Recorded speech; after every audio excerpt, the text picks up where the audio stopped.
The pandemic caused delay after delay for countless products from shipment to production, and that includes passports. One Colombia couple says it took them over 3 months to renew their passports, and it was a major headache. News 19's Julia Kaufman explains why they almost missed their trip.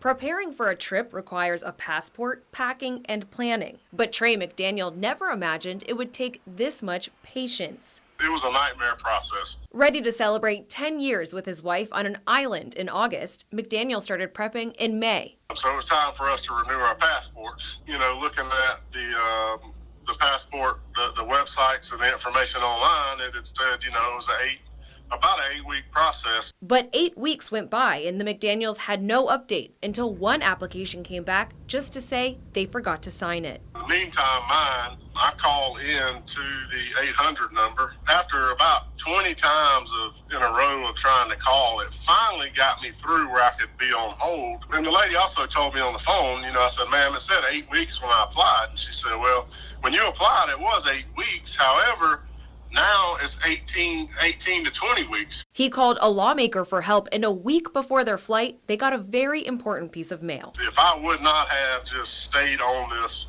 constantly through the House, Joe Wilson's office, etc., to put pressure, I have my doubts that it never would have showed up. We have been doing our best to meet demand.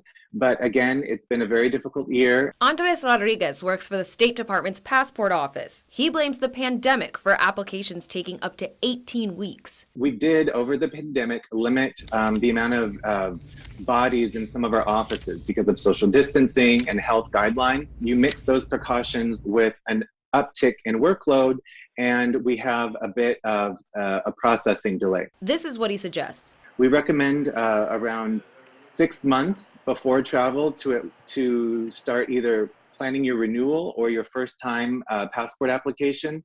If you're traveling over the next year, if you have a passport, look for it. Check that expiration date. For McDaniel, he was frustrated, but says the trouble will make their anniversary trip that much sweeter. In Colombia, Julia Kaufman, News 19, WLTX. Some passport applicants can get in-person appointments in emergency situations. The closest facility to Colombia is in Atlanta.